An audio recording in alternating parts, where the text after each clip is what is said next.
Hello, I'm Hi, Franklin, I'm Austin. and welcome to the Goblin Hour podcast. Today we're talking about the death Death penalty. penalty. Franklin, do you like the death penalty? No, I don't like the death penalty.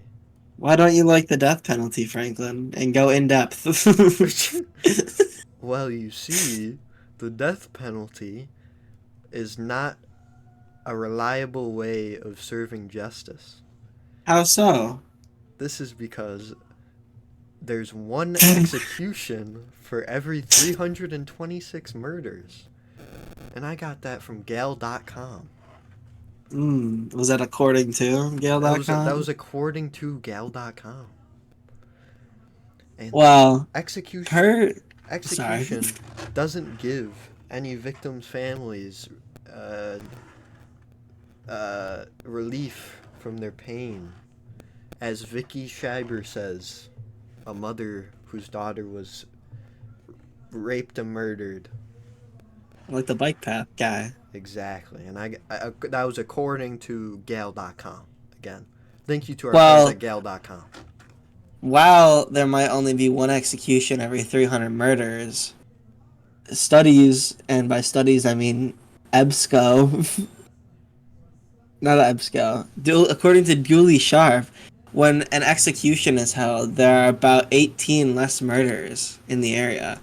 And when the University of Houston did a poll, and when they put a temporary halt on executions in Texas, they saw about 90 to 150 more murders than normal, 90 to 150 more murders? according to the University of Houston on EBSCO. Wow. I know.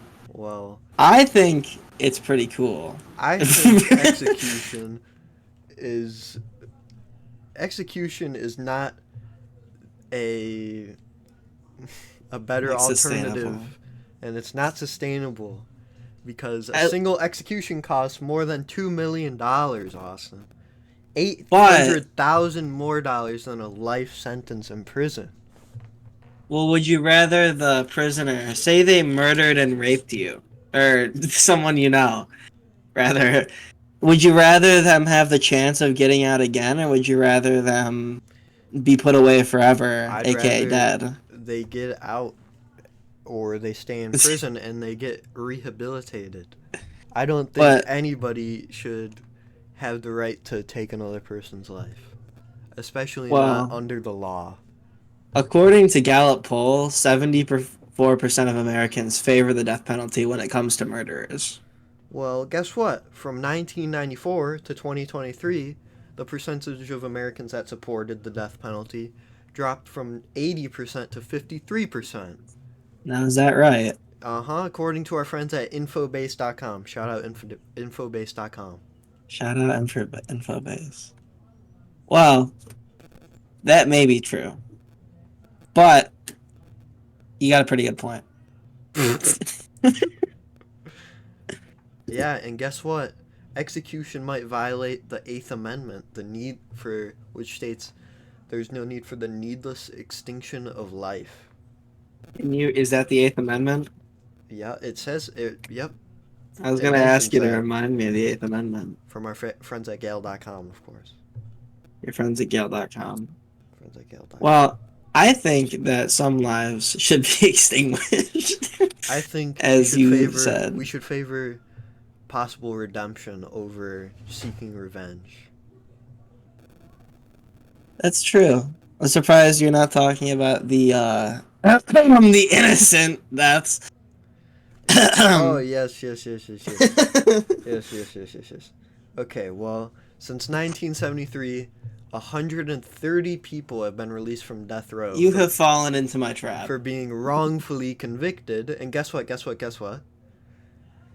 Uh, Um, one moment. Carp. I don't think I have the article for this. I have. Okay, I'm just gonna say the rebuttal then. Actually, that's it. Go ahead. That number's wrong. How's it wrong? According to the, I don't have the article pulled up because I didn't think we were gonna talk about this. But according to, I'm gonna get points taken off for this. According according to the people that like made that number, there was never a deviation between the people who were actually innocent and the people who were legally innocent. So basically the people who didn't do it at all and did it but like legally didn't do it. So the number of like didn't do it. So like I could kill you, but if there's not enough evidence legally I didn't kill you. Yeah. So there's about 30 people who were actually innocent. And at the time that that number was taken, there were like 7,000 executions. So technically, 30 mistakes compared to 7,000 like correctly convicted executions is like the most accurate of our justice systems. Well, in 1995, okay. 30,054 prisoners were sentenced to death, and only 56 were executed. 30,000? 3,054. Oh, 3,054. That's a lot of prisoners. Only 56 were executed. Well, since then, there have been new laws that have been passed throughout the states, such as an Idaho law, according to Stephen Shaw. This is our friend Stephen Shaw over at the Stephen Shaw Show, and at Gale. He wrote an article about how an Idaho law was passed, where a jury must find any and all aggravating circumstances during the fact-finding process when they're initially investigating the person. And then for them to be sentenced to death, they need to have a unanimous vote on each and every one of those factors. So if even one of the factors is disagreed upon, they can't be sentenced to death anymore. Well, even with these laws and the death penalty, that's not going to stop a serial killer from continuing their spree, because they might as well just keep going if they know they're going to die. You bring up some fair points. Anyways, that's been the Austin and Franklin Show. You mean the Goblin Hour podcast? The Goblin Hour podcast. Look us up. Plug the YouTube. Plug the YouTube. Look It's a us pink up. circle of GH. It's got Aiden Cronin on one of the thumbnails. Yeah, hit us up. Yep. All right. Thank Love you you for listening. Bye. Thank you, Mr. Gross. Goodbye. I love you.